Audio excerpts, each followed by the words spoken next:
mensaje para ustedes de esta mañana es fe para superar las crisis, todas las crisis. El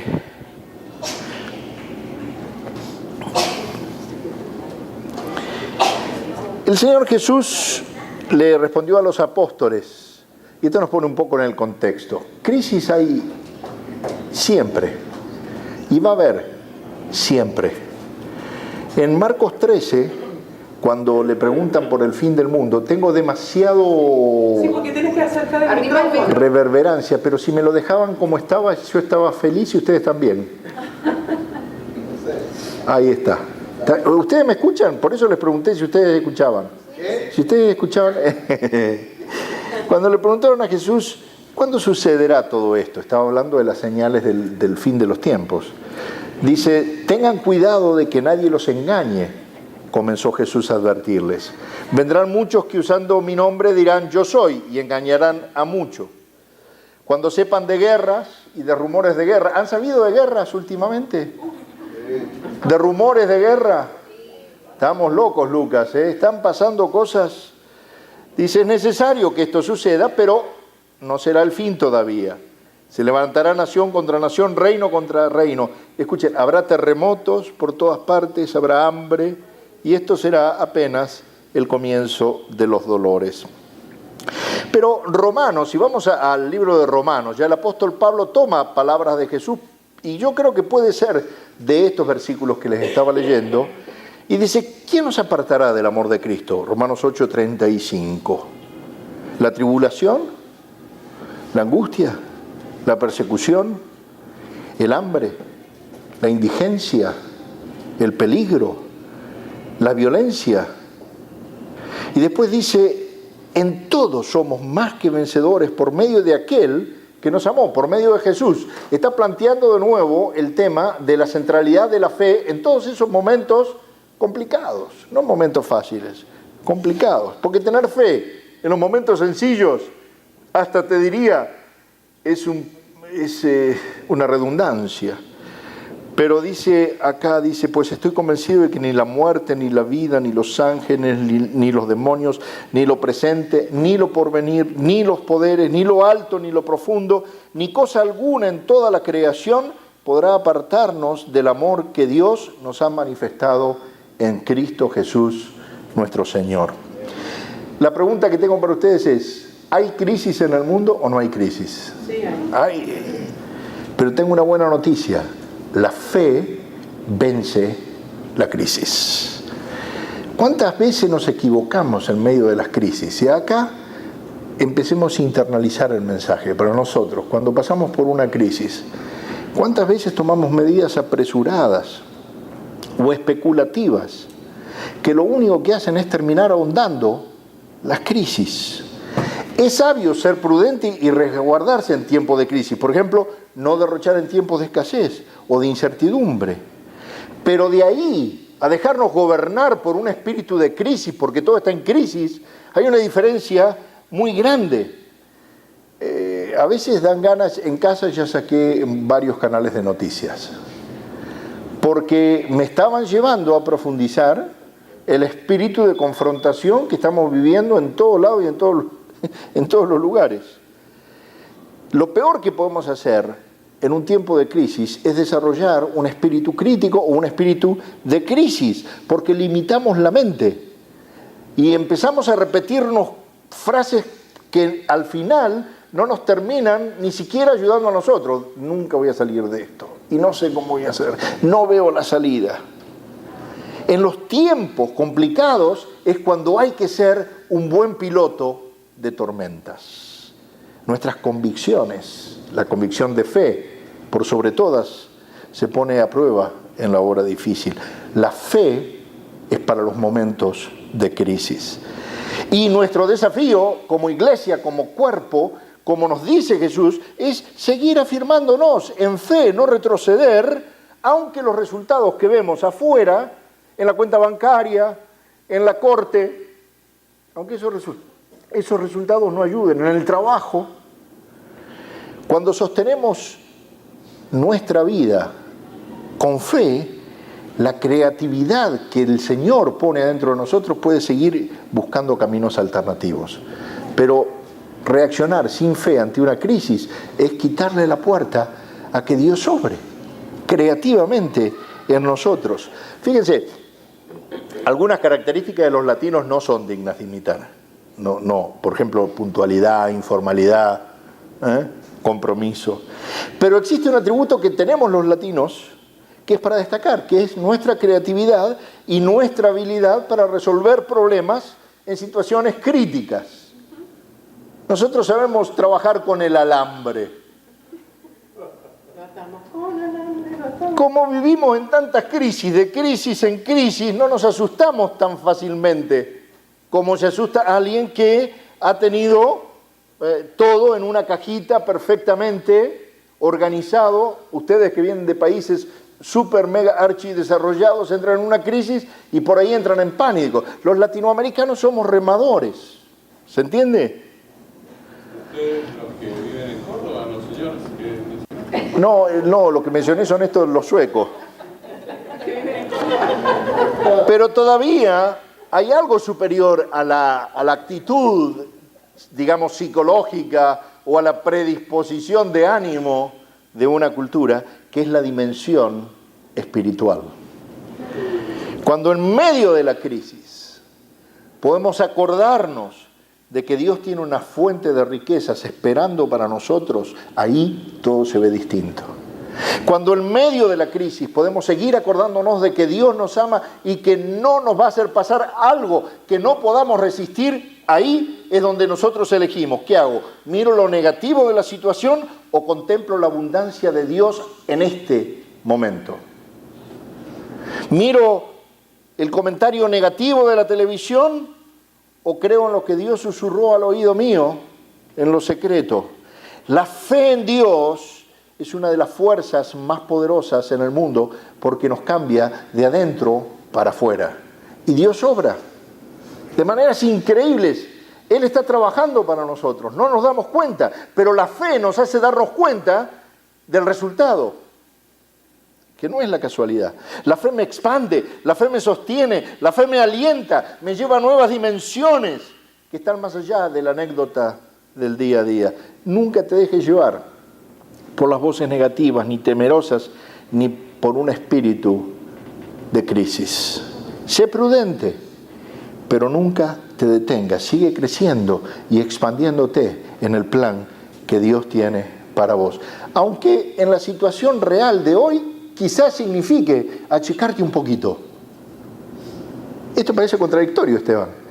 Pero si para conseguir el plan a largo plazo hoy tengo que adaptarme, no lo veo como una pérdida, sino como una estrategia. ¿Qué hago durante la crisis? ¿Creo en los compromisos que hice con Dios? ¿O trato de buscar yo por mi lado recursos que me ayuden? Hace un tiempo almorcé con el pastor Osvaldo Carnival de Argentina. Él estaba en el Club 700.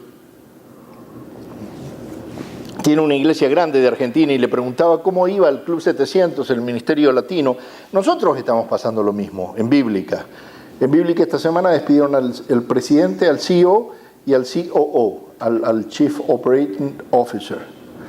Y fue por la crisis, pero fue porque Dios puso la mano en el medio de la crisis para volver a encaminar algunas cosas, porque Dios usa las crisis para volver a reencaminar, recalcular, reempezar a hacer lo que dijo Maru. El Señor hace nuevo todas las cosas. Y me contaba él que el Ministerio Latino del Club 700 estaba sufriendo mucho porque los donantes estaban bajos, lo mismo nos pasa con Bíblica. Pero dice, contrario a eso, te quiero contar una anécdota. Un donante americano se redujo su casa y alquiló su casa y se fue a vivir en una casa más chica para poder cumplir con los compromisos que había hecho con Dios. ¡Wow! Me voló la mente, porque dije, este la tiene clara. Este sabe que lo más importante es el largo plazo, no el corto plazo. Y sin perder nada, perdió comodidad. Pero a veces nosotros vemos esas cosas como, ¡ay, estamos derrotados! No, querido, Cuando vemos las cosas afuera, voy concluyendo. No, pero lo voy a hacer un poquito, todavía me falta. Las lecciones de la vida de Noé. Vamos a charlar un poquito cómo Noé pasó por una de las crisis más grandes. Nunca se había visto una crisis así, hasta entonces. De hecho, la historia de Noé nos muestra varias cosas. Primero, acuérdense que el Señor destruye la humanidad, muchas cosas oscuras de la historia que no las entiendo, Orvin no me las pudo explicar y como no me las explicó él, yo no la voy a repetir, porque sería especular. Cuando dice que los hijos de los ángeles se juntaron con las hijas de las mujeres, crearon gigantes, se prostituyó toda la tierra. En otra versión dice los hijos de Dios con mayúsculas, puede entenderse ángeles, seres alados o lo que fuera. Se juntaron, se creó acá un desastre tremendo y Dios dice, hasta ese entonces no había llovido nunca. Y los científicos creen que esa es una de las razones por cual la vida se extendía hasta ese momento, 800, 900 años, 700 años, porque había un microclima en la Tierra distinto al que se vio después de este episodio que les voy a dar yo. Porque una de las cosas que dice el Señor es, voy a cambiar tanto que ahora, de ahora en adelante, van a vivir hasta 120 años. Eso lo dice el Señor en la palabra. Léase Génesis 6 en adelante. Pero leo la historia. Este es un hombre justo. ¿Y qué le tocó hacer a Noé? El gran dilema de Noé, ¿cuál fue? Subir a la suegra, ese fue el dilema de Noé. Imagínense el dilema que tenía este hombre. Dios le dijo que iba a destruir a la humanidad. Si la dejo afuera, ¡ay! El otro día escuché una situación de un hombre que fue diagnosticado con un cáncer terminal. Le dijeron que tenía 6 meses de vida y el médico como remedio le aconsejó irse a vivir a lo de la suegra. Dice, ¿me va a ayudar? No, dice, pero se le va a hacer eterno. Dice, así que siga.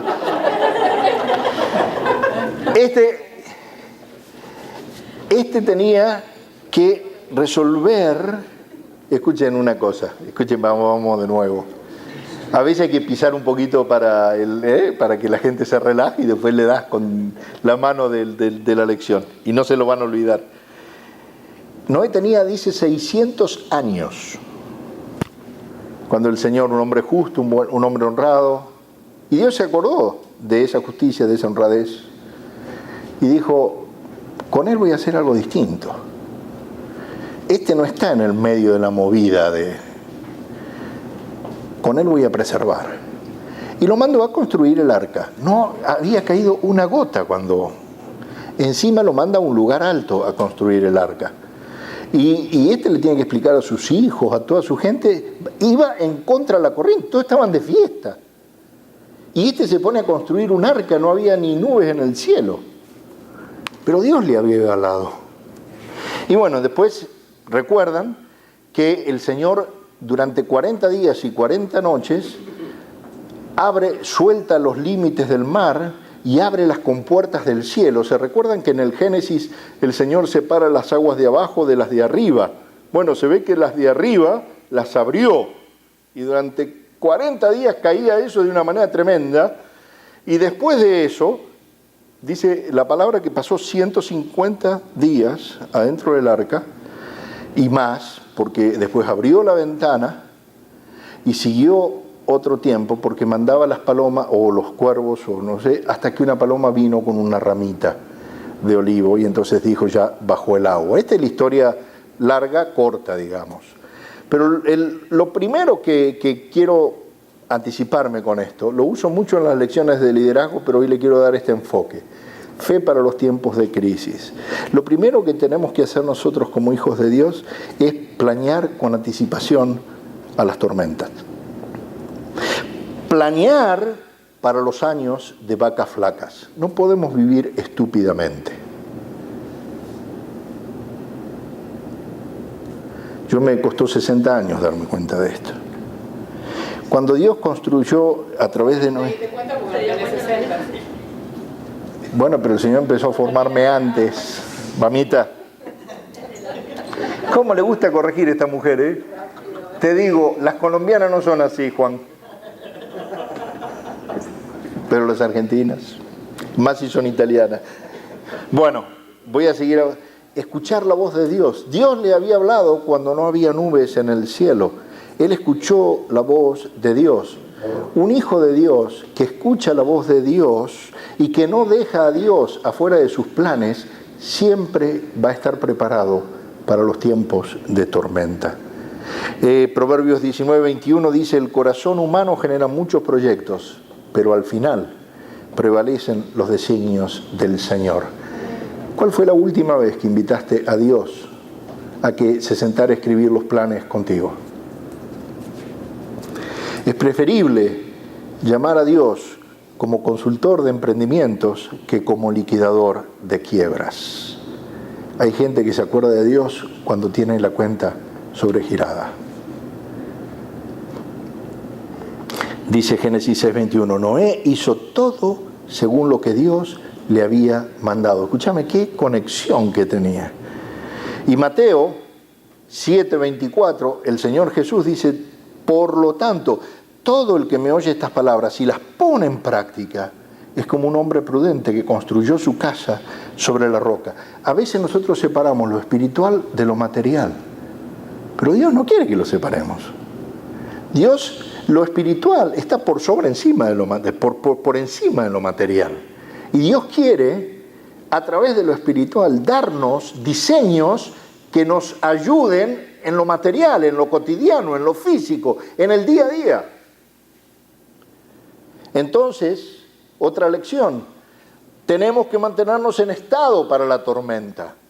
Planear con anticipación de que pueden venir crisis, pero también mantenernos en estado. 600 años tenía Noé. No malgastemos los recursos.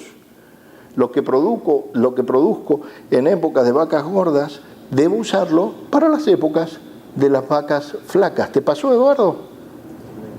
Gloria a Dios por eso. Porque vos mismo no te convertiste en carga de tu propia irresponsabilidad, que a veces se convierte en carga de toda la comunidad o de la familia. ¿Por qué? Porque vivimos, es la lucha que tengo con Juanpi. Pero ¿qué iba a luchar si yo era exactamente igual hasta hace unos añitos atrás? Lo que tenía, lo gastaba. Eso es una irresponsabilidad. En la época de vacas gordas voy a guardar algo para la época de vacas flacas, porque sabemos que los recursos del hombre son limitados. Mantengámonos en buen estado físico, pero sobre todo en buen estado espiritual. Vivir cansado no ayuda, descansemos cuando se pueda. Una de las cosas que más me gusta de volver de viaje es poder tomarme un tiempo de descanso. Me dirán, ay, pero qué vago, no va a la oficina. Por ahí David dice, uy, no viene, ahora estoy trabajando con David en sus oficinas. Dice, no venís. Pero después de viajar 4 fines de semana, me tomo mis días de descanso. ¿Qué hago? Muchas cosas o pocas cosas, dependiendo a quien usted le pregunte.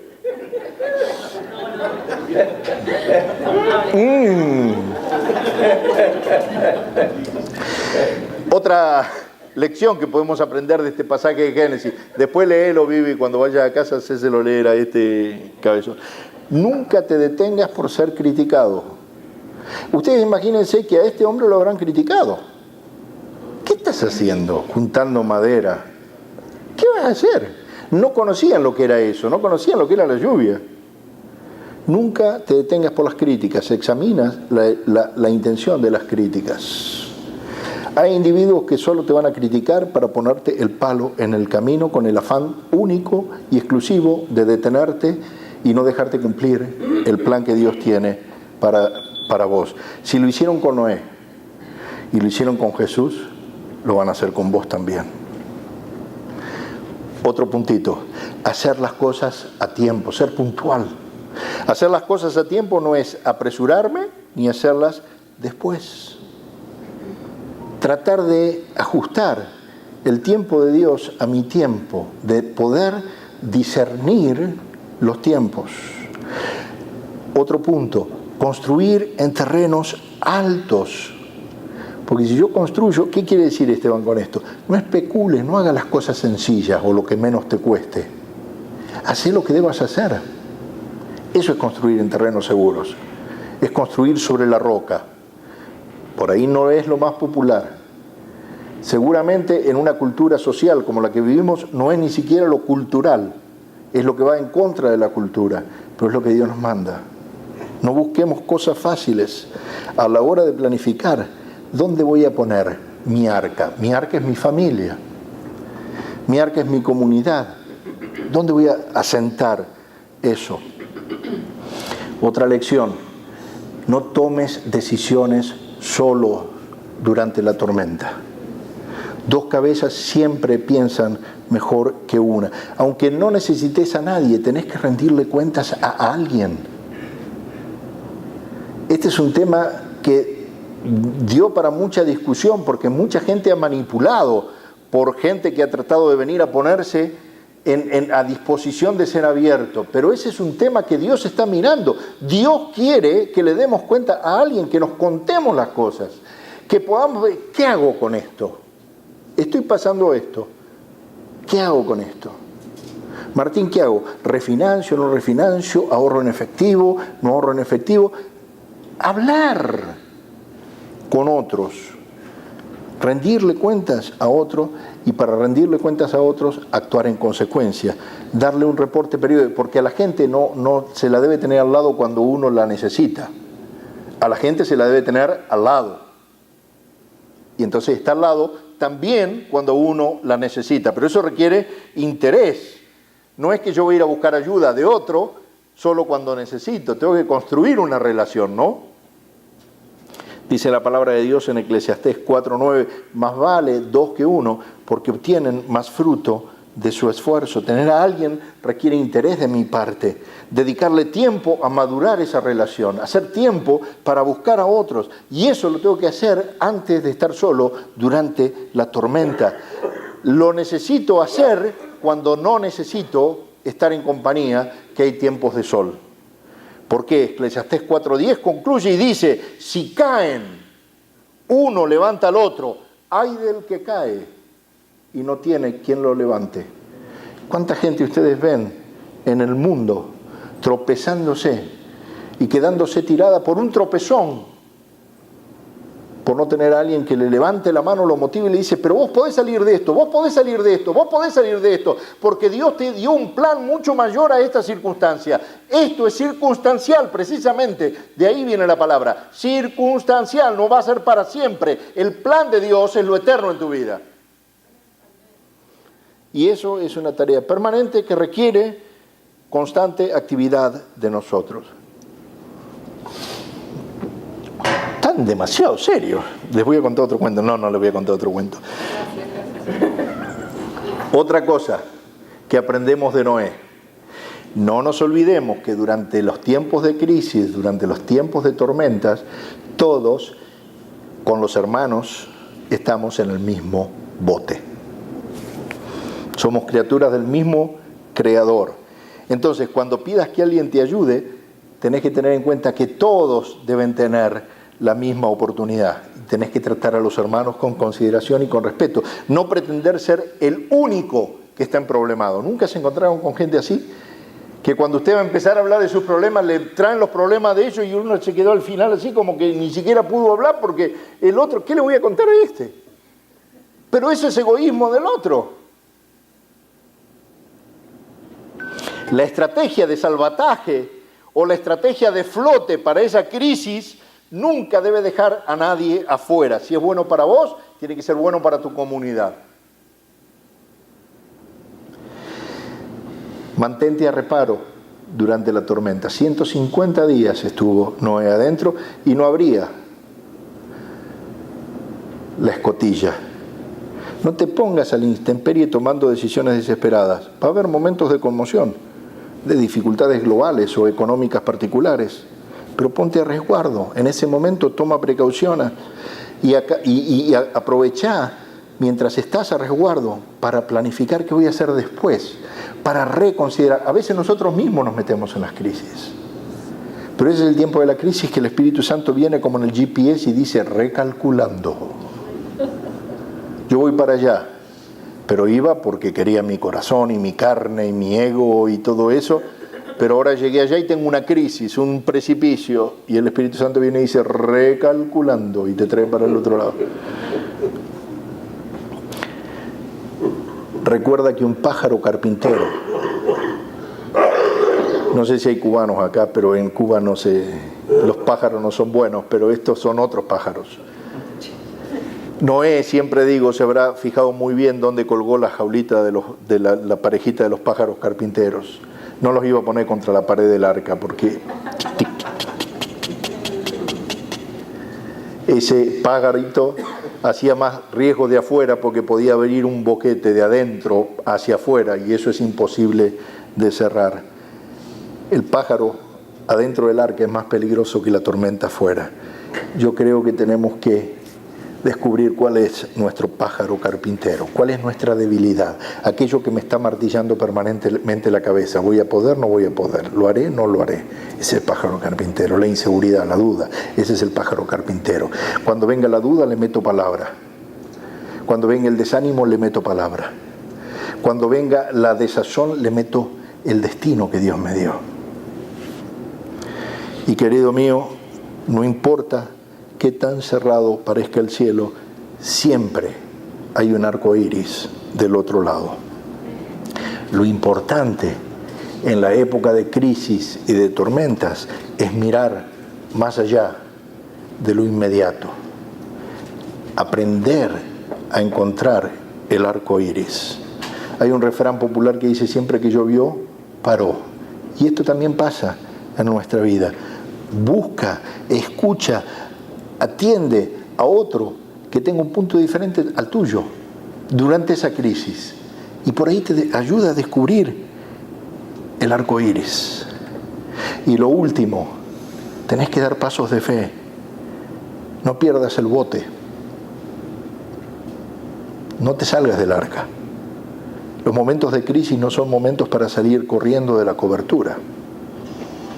Los momentos de crisis son momentos que uno utiliza para aferrarse al resguardo y a la cobertura.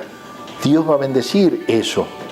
Aprovecha esas bendiciones y bendecí a otros mientras estés en el medio de ese diluvio. Y después del diluvio, después de haber salido del arca, Dios le hizo a Noé esta promesa que aún está vigente para nosotros y para nuestra descendencia, para nuestros hijos, para nuestros nietos. Génesis 8:22. Mientras la tierra exista, habrá siembra y cosecha, frío y calor, verano e invierno, días y noches. Aplica esta promesa para tu vida. Vas a tener que sembrar, sí, pero tendrás cosecha.